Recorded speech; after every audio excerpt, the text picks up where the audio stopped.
We're gonna do barbecue ribs today, guys.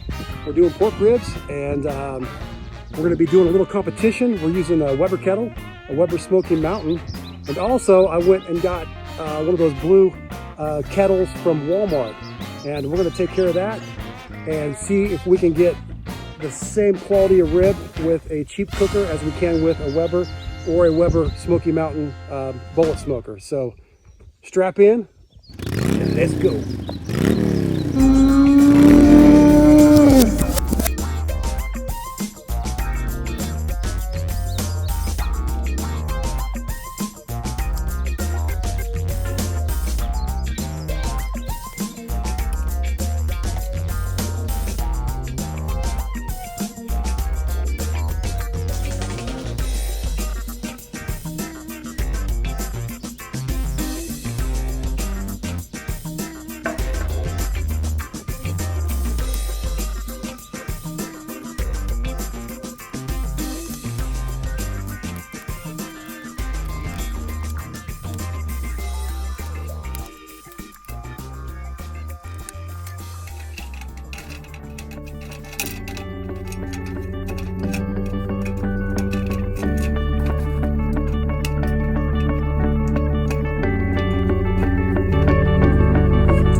You can see how I built a ring. So what I'm gonna do is I'll put the hot coals right in the middle, and as it cooks, it'll slowly ease its way out. Fireworks, baby. And there we go. You gotta make sure that they're actually touching the sides. I think I'm burning my phone. There we go. Here we go, baby. Get this bad boy on. There she goes. Oh, sweet Lord. Yeah. All right, time for old blue. Let's do this. Oh yeah, look at that bad boy.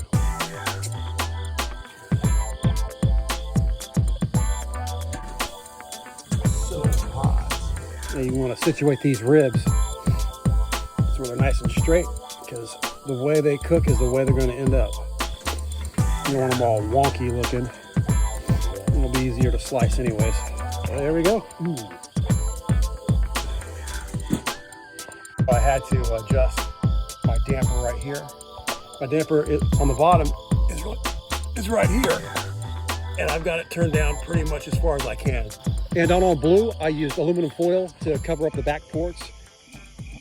All right, here's the first update. It's been 1 hour. It's 10 after 7. My temperatures are looking pretty good. Staying in that range, a little bit on the higher side, but that's just fine. To turn out right, you've got to have those temperatures within that range. You know, between, I would say, 225 and 250. You can see I've got a probe coming out of old blue here, and it's going into a digital thermometer that is actually got a remote to it. I've got the other side to it so I can carry that with me.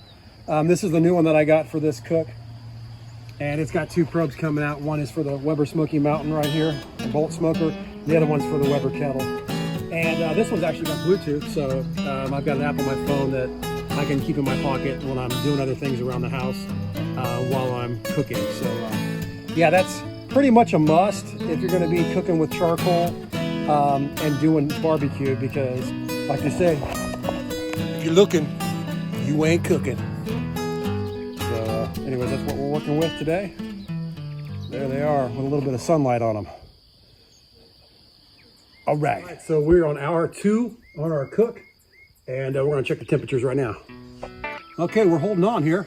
236 on both of these 2 cookers here, and the old blue's got sitting at 239.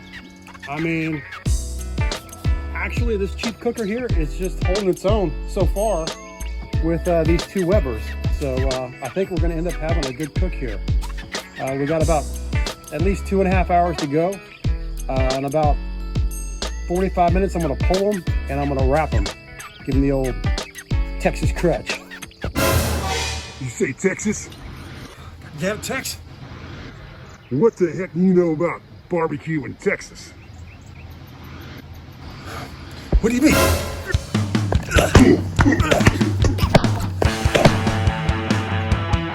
Now get back to work, man. What I tell you. All right, boss. I'll get back to work. Sorry. All right, so this is where we do our little magic trick. We're gonna do our Texas crutch now. So what I do with my Texas crutch is I'll open up a sheet of aluminum foil and I'll layer in about a half a stick of butter per rack of ribs. And then I'll throw down some brown sugar and also squirt some honey on top of that. And then after I lay it down meat side up, meat side down. What I'll do is I'll layer in some more honey on the back and a little bit of brown sugar on the back. So that butter will melt in really quick and it'll kind of marinate and give it an extra layer of flavor. Of course, you'll get some sweetness with the honey and the brown sugar. Of course, that'll be added, with all the other seasonings that are already on there with the rub. And also, the smoke from the charcoal.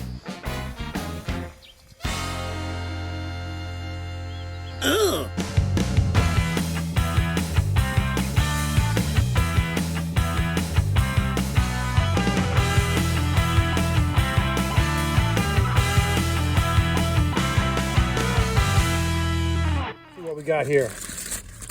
Oh, look at that color. Ooh, give me a hug. A lot of that color is coming from the rub. But look at that rich mahogany glaze we got on that thing. So this one came from the kettle, and we're gonna let it cool down also, and then we're just gonna go ahead and get the other one. We're gonna get all blue taken off here. Okay, so that meat we just pulled off was about 10 degrees over the temperature that I wanted, which was 205. So we pulled it off at 215. I immediately unwrapped it, took the foil off of it to let it start cooling down. And then anytime you do any kind of meat that's wrapped and you hit your temperature that you want to get to, you want to unwrap it as soon as possible because the internal part of the meat will continue to cook. So what you do is you let it set and it'll reconstitute some of that moisture that it lost will actually be reabsorbed into the meat, so you'll have a nice moist piece of meat to sink your teeth into. Yeah. Okay, first up we're gonna do the black smoker. Let's try this bad boy out. Oh yeah, look at that. Nice and juicy, baby.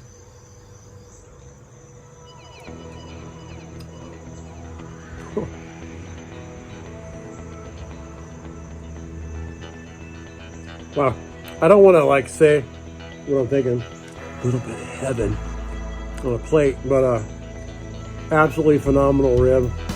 Okay, so that was the black smoker. I mean, I can't go to a restaurant and get a better rib than that right there. So there we go. So let's try the green kettle now. Here's the green kettle.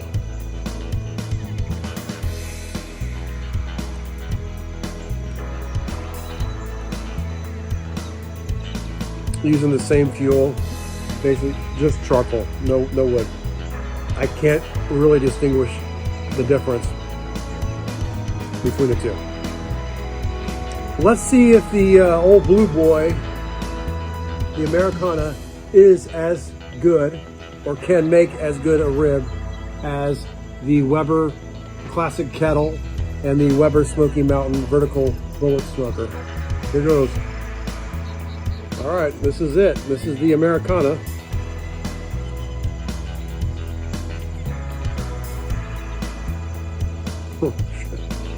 Okay, so I'll say the same thing I said about the other two ribs. If you take your time and you have a good rub and you cook that sucker between 225 and 250, it's absolutely amazing. So yeah, there's no winner, there's no champion. That Americana made basically the same rib as the Weber Kettle and the Weber Smokey Mountain. So listen, I'm gonna have another bite of this bad boy right here. So anyways, please comment, subscribe, and give me a thumbs up. So thank you very much. God bless you. And here's to you.